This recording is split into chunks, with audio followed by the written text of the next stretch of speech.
soir, eh bien, je reçois un invité, Cédric Meunier. Bonsoir Cédric. Bonsoir à tous. Qui est coach sportif. Et je me suis dit qu'effectivement, expliquer que l'alimentation était importante, mais que le sport, lui aussi, était très important au niveau de la santé, de la perte de poids aussi, quand on veut perdre du poids. Il ne faut pas négliger aussi le fait de faire du sport. Donc, j'ai fait venir un professionnel, tout simplement, pour qu'il vous parle et vous explique un petit peu l'importance du sport pour la santé de tous. Voilà, je vais laisser la parole à Cédric ce soir, qui va nous en dire un peu plus.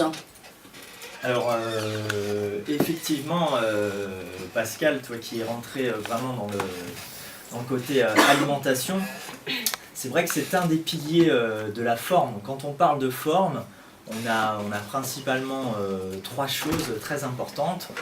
Notamment, le premier pilier, c'est vraiment ce qu'on met à l'intérieur de la machine. Hein. C'est comme une voiture, si on y met un mauvais carburant, si on l'entretient mal, ça ne marche pas du tout, on a très vite des soucis.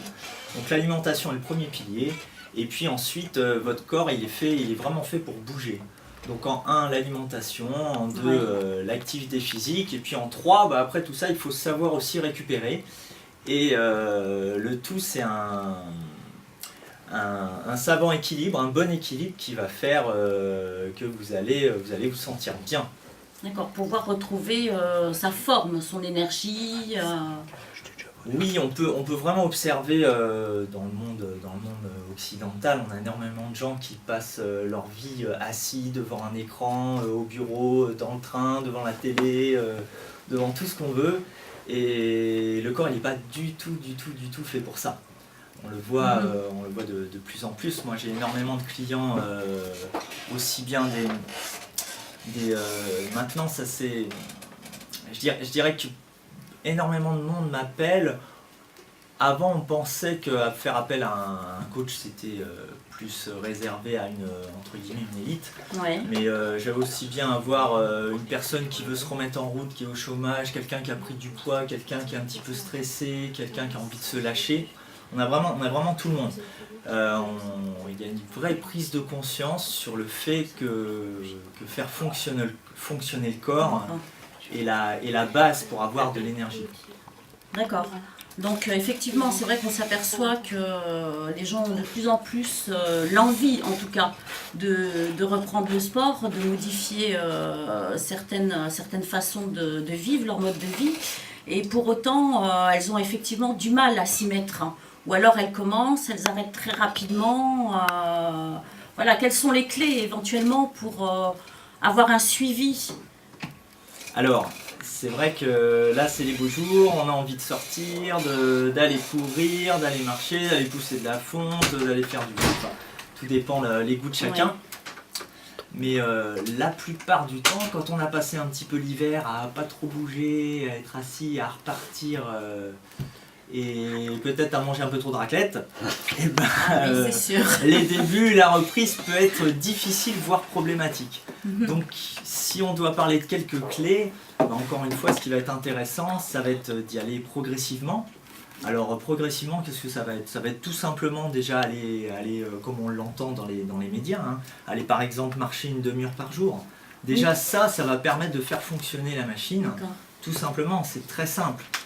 Ensuite, on a une grosse tendance depuis 10 ans, même un bon 15 ans maintenant sur le running, sur la course à pied.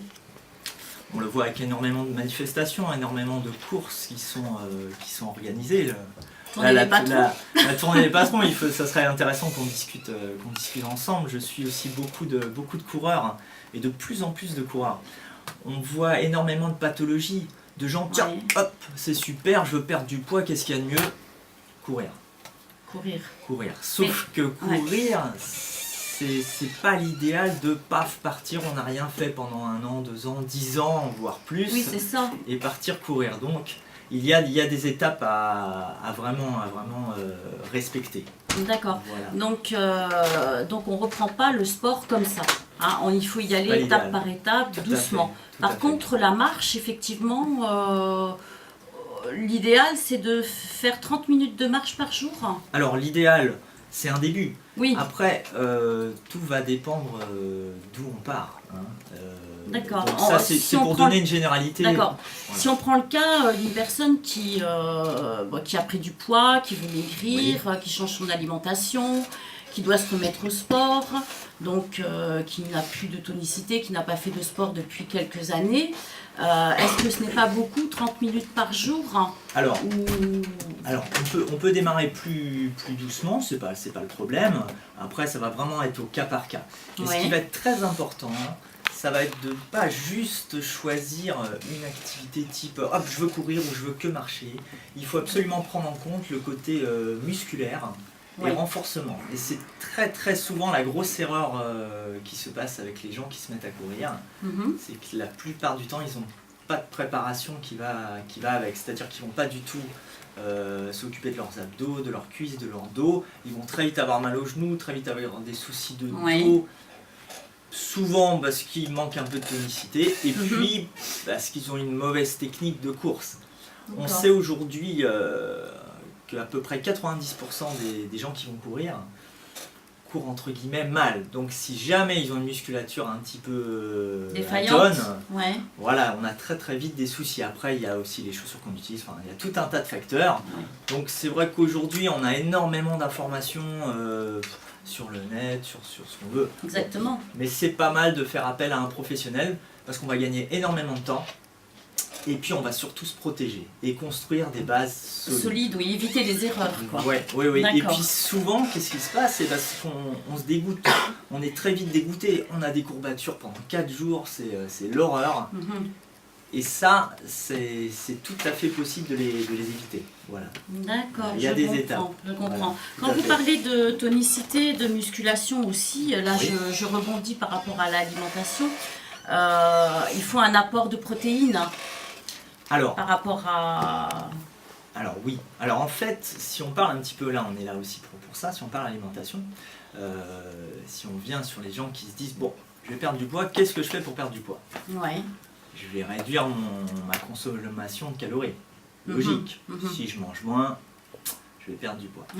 Et souvent, hop, ils enlèvent. Alors ils vont enlever, alors très bien, le sucre, les graisses, ils vont enlever.